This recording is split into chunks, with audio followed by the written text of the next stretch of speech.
Hello, everyone, and welcome to BookFest Spring 2023.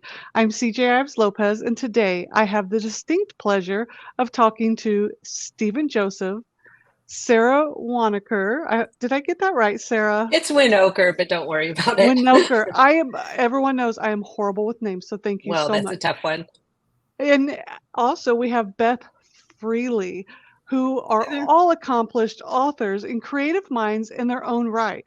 The question today, where did they get those wonderful ideas? This question comes up often when we're speaking with creative people. And we are in for a treat today because these three authors have created amazing pieces of works. So I want to see, how are you doing today, Stephen? I'm doing great. Doing really good. Glad to be Yeah. here. So first, I want to go and I want to ask Stephen because I've seen Mhm. Stephen on multiple different platforms.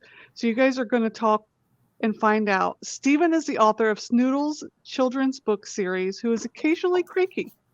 So Stephen, where do you come up with the Snoodles book series or any of your wonderful ideas? I have no idea, actually. Uh, no, I mean, it's a long story. Actually, my creative path. I'm an attorney during the day, uh, and I do negotiation and I do that stuff in my day job. And I work for a company. I'm going to leave it unnamed, but I was sent to England for a leadership development kind of project, and they spent it was like a day and a half where I would have to be in front of a laptop, and these documents would just fly into my computer and basically run a company for a day. And I got back to results, and they said on a scale of 1 to 10 on creativity level, 10 being very creative, 1 being low, I scored a 1. I was like basically nursing home level. And Oh, wow. yeah, so, and this was run by psychologists, so, with PhD, so, it has to be true. And also on energy level, on the scale of 1 to 10, I scored a 1. I have like low energy, so after that, and I've always been writing legal stuff, but after that, it kind of spurred me on to start writing other stuff, and one thing leads to another thing, leads to another thing, leads to another thing, and then I come up with Snoodles, uh, and yeah, it's all an accident. And I love that because from somebody who goes from a very straightforward career path in the beginning to writing these elaborate, interesting children's books, I find that amazing because I think Sara can attest to that because the scientist in you now writing these amazing historical books. So Sara Winokur is the author of Double Blind, the Icelandic Manuscript Murders, and the forthcoming Ivory Bones. Did I say that correctly? That's right. Okay. I Ivory for some bones. reason, yeah, for some reason I'm having trouble saying Sarah's information correctly. So please forgive me, Sara. It might be that it's Sure. the middle of the day and I'm thinking of, a cocktail. It's possible. It's about time. 5 o'clock Yeah. So somewhere. yeah, exactly. 5 o'clock somewhere, Beth. And so you blend your expertise. Can you tell us some more about that? Sure. So in my previous life, I was a research scientist, a geneticist. So I worked at University of California for lots of years, researching human genetic diseases. Mm, I took early retirement, and because I had a health scare, I'm totally fine now. Um, mm, and I was deciding what to do with the rest of my life, and I thought, well, I love doing research. Um, and so I decided to write a book. And Double Blind is the first in a series that features a forensic geneticist that mm. uses Iceland's DNA database to solve crimes.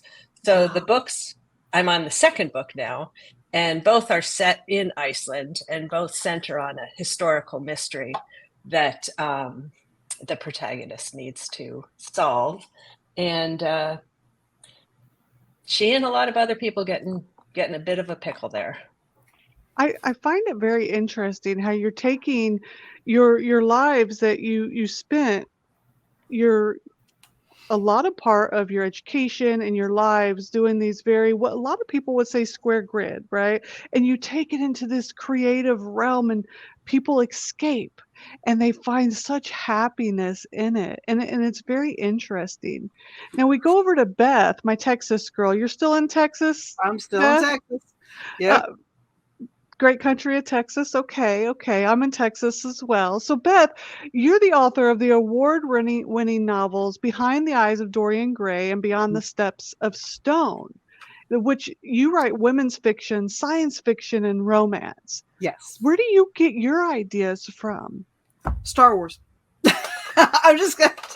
I've been writing since I was a kid. I've Okay. always had an active imagination, and I kind of blame Star Wars for opening that imagination up. I mean, I was, and I'm going to date myself here. I was 6 when the movie came out. I remember the impression it had on me as a child.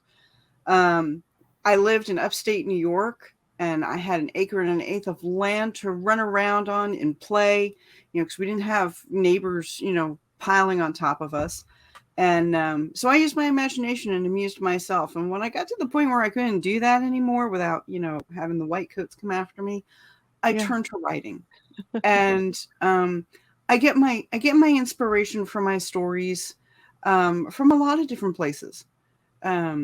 Sometimes it's a song. The Lock, my book, The Lock, came out of a song and a rendition of Christopher Marlowe's Shepherd to His Love. It sparked the absolute last scene of the book. And I wrote that first and then went back and wrote the rest of the book. Behind the Eyes of Dorian Gray actually started out as a fan fiction based on League of Extraordinary Gentlemen until somebody entered me into a contest. And I was like, well, what am I going to enter? And I was working at the college at the time, and I went to our IP guy and I said, is Dorian Gray in public domain? And he's like, let me look. Sure enough, it was. So I was like, all right, now I know what I'm going to enter. And I turned that book into the award winner that it turned into. Beyond the Steps of Stone started out as from a conversation between a friend of mine who looked at me and said, I think you should write a book. What if? And the next thing, I went home that night and wrote the prologue. Wow. Inspiration for me comes anywhere. It comes from anything. Went to New Orleans over the weekend for a book signing. Came home with a book idea.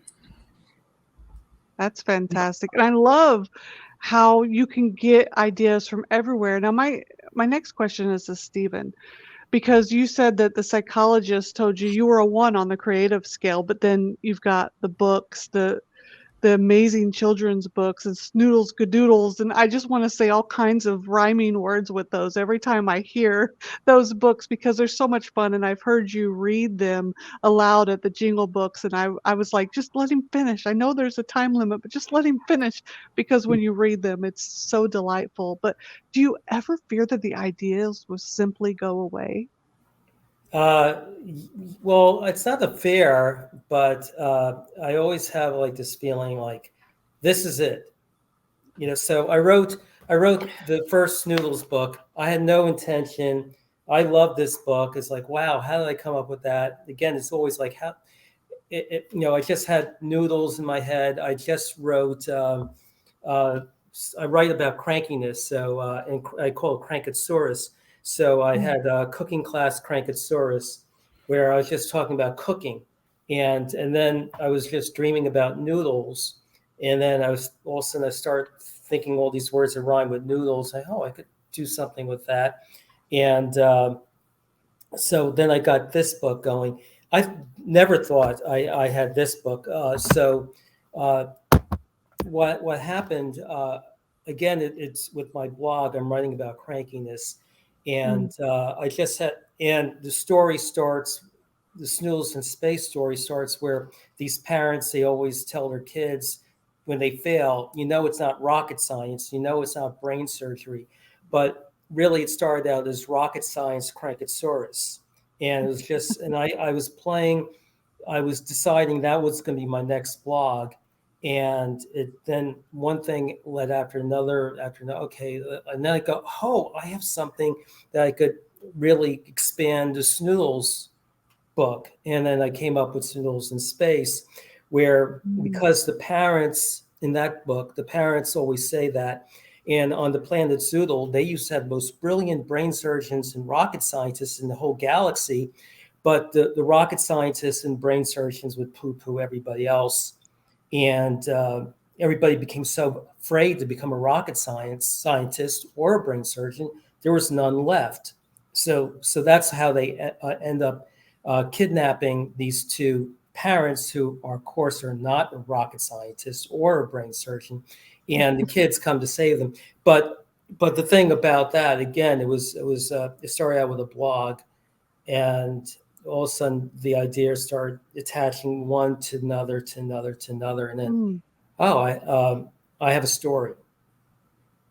Very interesting. I love how it snowballs into more and more, and it can keep going. And I like that your series, Sara, it kind of has the same fruition, right? It can keep going. Now, I know that the past, based off of you go into the geneticist in you. Sorry about that. The geneticist in you, you're looking at the genetics, the Icelandic people and the things, the past, because it's a historical fiction. So that does influence your ideas when you're looking at the history of your characters and stuff like that. But did you write this series because of any influence of your personal past, something that you wanted to do, or was it you just love murder mysteries? Well, I have always loved murder mysteries, and I love a puzzle. So I'm sure They are fun. that all ties together, being a scientist and wanting to solve a puzzle or a mystery or a crime. So it started out, I knew that I wanted to incorporate genetics. Don't worry, it's in a really fun way. It's not heavy duty. But I was told, I learned that Iceland has a DNA database. It's not a criminal database, but it's a database of virtually all their citizens, because they're like one big family there. There are only 350,000 people in the whole country, and many of them are related. Mm-hmm. So this database is like a gold mine for figuring out disease, genetic mutations that cause disease. So I went to Iceland to tour this company that has collected DNA from all its citizens. And when I was there, I just fell in love with the culture, the nature. It's a really sort of ethereal landscape. It's virtually treeless, and you have all these remote farmsteads. And I thought, this is a great setting for a mystery. So I've been back now, I think 7 or 8 times, and I just love the culture, and I don't think I have any Icelandic DNA in me, but I feel I must. Anyway, I thoroughly, I feel very Icelandic, even though I'm not. It sounds very interesting, and I know on your blog you blogged about your trip and your journey to Iceland, right? Yeah, I've traveled quite a bit, but I have to say Iceland is really up there in terms of just natural beauty, how quirky the culture is, how the kind of very dry wit of the people, how creative they are. I just love everything about it. So, And do you use that dry wit? I'm sorry, I didn't mean to interrupt. With some of the characters, there's the protagonist is a forensic geneticist whose young brother, when her twin brother disappeared when they were just 7 years old, he just disappeared from a fjord. And so 20 years later, she's attempting, she receives clues as to his whereabouts. And those clues come from these medieval Icelandic manuscripts from the Icelandic sagas. And so it kind of delves into the history of Iceland's past, medieval past. And I just kind of tied it all together. Wow. So, Beth, Yeah, I know, right? I'm like, okay, I'm hooked on both the books. Yeah. I'm gonna need Snoodles for my great niece so I can read to her, and I'm gonna need some Icelandic. I'm gonna need the Icelandic for me so I can read sitting here.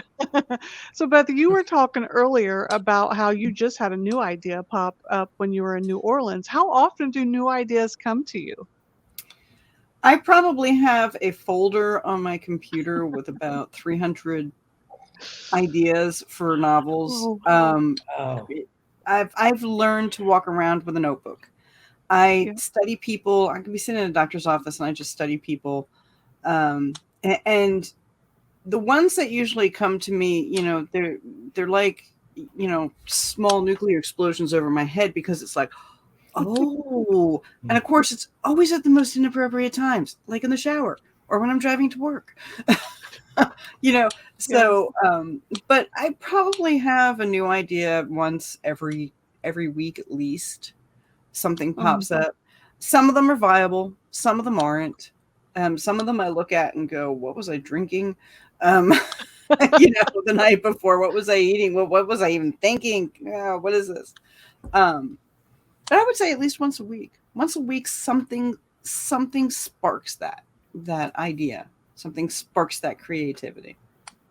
And do you create a folder for each idea that you have and then kind of let it marinate and see if something more comes about it? Yep, I do. I do. Awesome.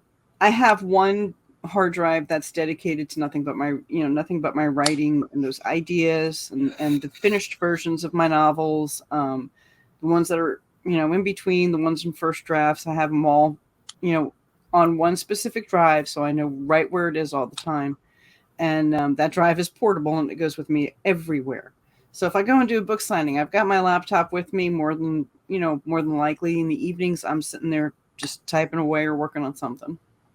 Wow. Now, Stephen, what sparks your creativity? What is the one, where do you have a certain place, a certain process? What just does it for you that just gets you just going to town or makes the writing happen?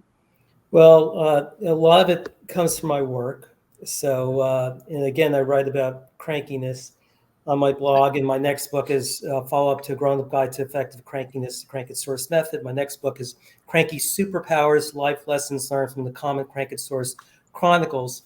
So, just as an example, my day job, I do a lot of negotiation, mediations. So, I was at one mediation, and somebody said, "This ain't my first rodeo." So I had first rodeo Crankosaurus, and then at another mediation, you could argue till the cows come home. Oh, that's another idea. Cows come home, Crankosaurus. Uh, so it develops from sometimes just from work, and and then I had this meeting with my team, and one person was going to axe throwing over the weekend. At some of the axe throwing party, not at each other, thankfully, but then all of a sudden I had axe to grind Crankosaurus, which it kind of was a weird thing. Like you grind your axe and come up with a bowl of axe ashes or whatever, dust. So again, and that's where it just happens by accident that I get my ideas. And also I'm a runner. So again, because, if you're level 1 energy on a scale of 1 to 10, I'm low energy. I'm trying to get to the 2 on that too. So I go out running, and a lot of my ideas kind of ferment while I go running. And I love it when the characters start talking to me during my run. I just listen to them, and then they're talking. I'm just watching, and then I go back and start writing. Whatever was written in my head during my run. Yeah. So this is a question for anybody. What inspires you the most? That kind of keeps you going? What's your biggest inspiration? All right, I'll bite. My dad. My dad was Wow. my biggest inspiration. I lost dad in 2006 to cancer, and he knew that I had won my publishing contract for Dorian, but he never had the opportunity to read it. But he did read the original first draft manuscript of Beyond the Steps of Stone. And that book meant the world to him. He absolutely, with all its little flaws and idiosyncrasies, he loved that book. And, you know, really in my mind, it's always, you know, Dad would want to see me keep moving forward. And so would my mom. You know, I lost her in September of last year, but she always loved, you know, she loved to hear what I was working on, and she loved to hear the ideas. But Dad was really the one that, when I developed Beyond the Steps of Stone, he was the one that really stepped up and said, you need to do something with this. This is a great story. Come here, let's sit down and talk about Jericho's tattoo and what all the points in his tattoo means. And somewhere in this office, I have the map that he laid out for me of Jericho's tattoo and what each of the points on his tattoo actually means. When I get to the point where I'm like, I don't know if I want to do this anymore. I don't know if I have the ideas. I don't know if this book is good enough. You know, I think of that map, and I think of how strongly Dad felt about that book, and that keeps me going. Wow. How about you, Beth? I mean, sorry, Sara. I think for me, it's just the pure joy of writing. I had, you know, up until 5 years ago, I had written a lot of scientific articles, but I've just found that just the pure joy of coming up with your own story, and actually, as Stephen was alluding to, the characters will tell you the story as you're writing. I mean, I'll find in a murder mystery, an historical mystery, you've got to put all the pieces together. So that's the plot. But I find I go off on these tangents the more, you know, as I'm writing, the characters will say, "Hey, what about this?" And you know, I listen, and I thoroughly enjoy the creativity.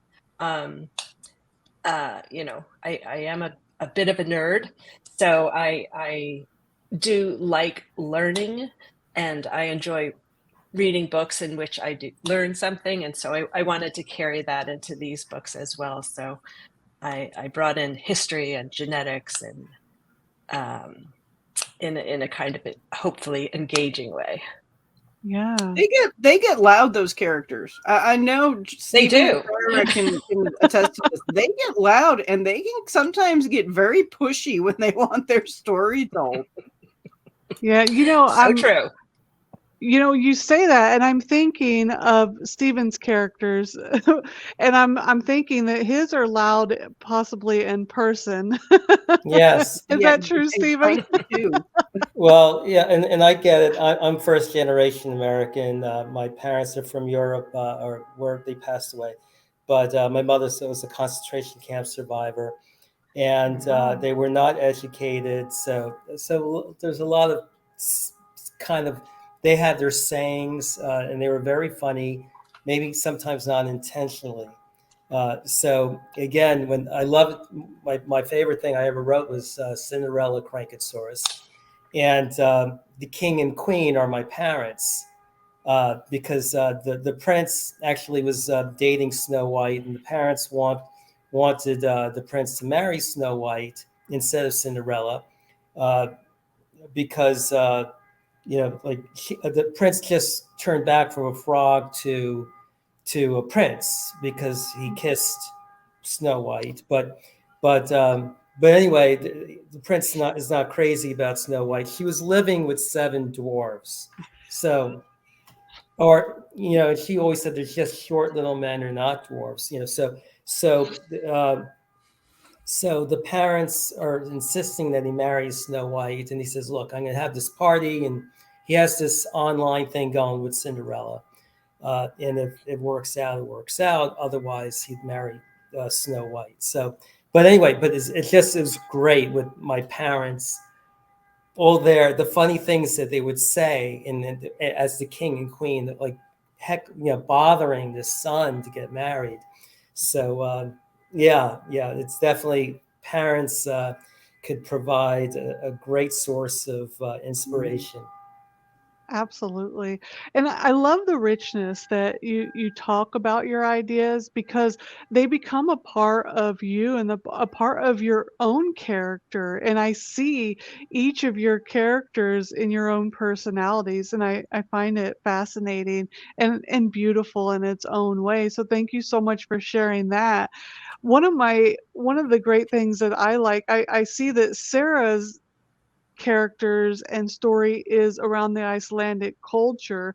Is there a reason why you picked that culture in particular?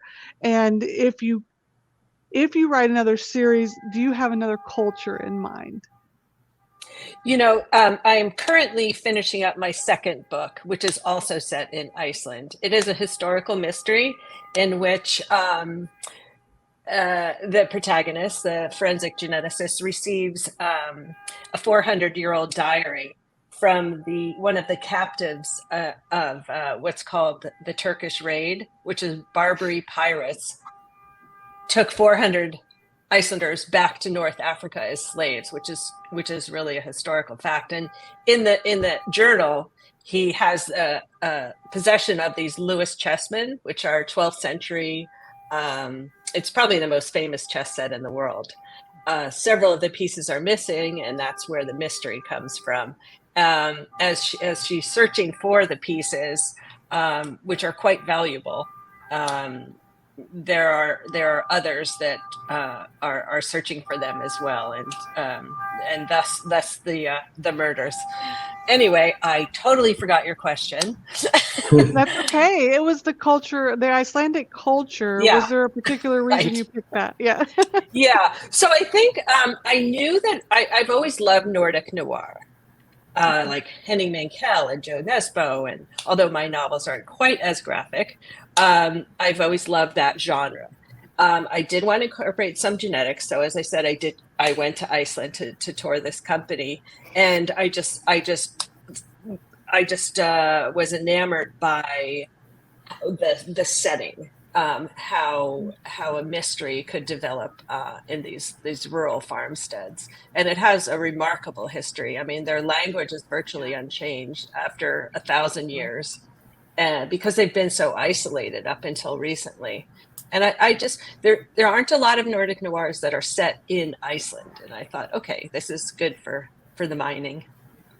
Yeah, and it's wonderful to expose people to something that is not out there in the world, right? I think Right. it's very wonderful when we are able to explore culture and other places in the world that we never get an opportunity to. And Stephen, you're on the East Coast. Are your characters cultures, because I know the East Coast is a melting pot for many, many vibrant cultures. I've been out there a few times myself. Are your characters a melting pot of different cultures? I would probably say they lean towards Jewish in a way, because Okay. I'm being Jewish myself. Sauer Krudelman, he's kind of like a deli guy, or Herbie Snoodleman, just the absent-minded professor. Actually, he's a brain surgeon turned into inventor, but probably more Jewish. But yes, I grew up in the Bronx, so there's a lot of big voices coming out of that. I couldn't say a lot of different cultures, and a lot of my stories I actually kind of retell. In my blog, I retell stories just like Cinderella, the Wizard of Oz, where the wizard gets to be eaten by the lion, which is so much fun to have. But even there is like, when the wizard tells Dorothy he could take her up in the hot air balloon, like the scarecrow said, hey, you don't go in a hot air balloon with a stranger, So that was like something like in the Bronx, like mother, go drive with a stranger, that sort of thing. So there's that there, and also being married to a psychologist. So that there's that kind of inspiration. Actually, I was married 20 years to a psychologist. So after that didn't work out, I married another psychologist. I've been like 10 years. So you have that piece, and that plays into it a lot. I when I talk about effective crankiness, that's really where it comes from. That piece, and also negotiation. There's a lot of psychology in that, so it all kind of bundles together when I'm writing. Yeah, I love the representation, because I think that culture plays into so many different facets of when you write a character, and that's a creative inspiration. And some people, and I know Sara talks about not being from the Icelandic culture, but through extensive research being able to represent and show parts of that culture, and it's very interesting. And then Stephen, you're Jewish, and you're able to write from that perspective, and that's a beautiful place. Now, Beth, your characters, what are your characters representation of? My characters are in Beyond the Steps of Stone. My characters are a representation of today's world, because they're putting cryogenic stasis for 2,000 years. So when they come out of stasis, they find the Earth changed. Everything is different, and they get confirmation that aliens do exist because they're there. They show up. A couple of days after coming out of cryogenic stasis, my people travel to Belize, to see if there's more life, because it's believed that, in high areas like the city of Lamani in Belize, where all the temples are that are higher up in the mountains, it's believed, these people probably could have survived up there. They would have had ways to protect themselves in the caves and everything out from any sort of drifting fallout or whatever. And, they believe in their gods, and their gods have come back. So my characters are representative of today, and how they would react walking into a world that is completely different, and coming face to face with aliens that look just like them. Nice. And having to learn, about the aliens and their society and their advanced techniques, and kind of how lost they are a little bit, because this is the last of the culture they knew. So that's what they're representative. They're representatives of today's world, and not what the future world would be. Yeah, absolutely. Because there are cultures that are dying in our world today, and I think that's beautiful that you said that. So Beth, you say that you're working on your second book currently in this series, and do you have a release date for that? No, I wish I did. I was aiming for this year. Not going to happen. Okay. Because my side business has grown up so much, I've had to pare back on my own releases a little bit. And so if I have my way, next year, 2024 will be when the second book comes out. Okay. And where can people reach you at if they want to read some of your books, get in touch with you, those type of things? They are more than welcome to reach me on any social media. Just look for B.A. Freely, and you'll probably find me. They can also visit my website, which is Beth Ann Freely, BETHANNE FREELY.com. And sign up for my newsletter. I promise I won't spam you. Awesome. And Sara, what is your upcoming big project? So the second in the series is entitled Ivory Bones, the Lewis Chessman Murders. And that will be published July 25th of this year. So it's coming right up. It's a second in the series, as I mentioned before. So awesome. If you want to learn more, I've written a number of blogs on my website, which is essentially my name, SaraWinokur.com. Sorry. And then I also have an Instagram and Facebook page.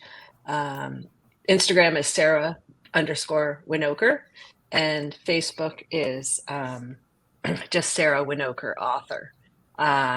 You can also email me if you want at hello@sarawinokur.com. Awesome. Thank you, Sara. And Stephen, your next big project, and where can people reach you at? Well, this book is coming out on April 11th. It's going to be released to the world. And you can find it, I guess, anywhere once it's released. And this is Snoodles in Space, a Snoodle, the Zoodle Cadoodles, and one happy schmoodle. And yes, it is a wackadoodle tale from outer space.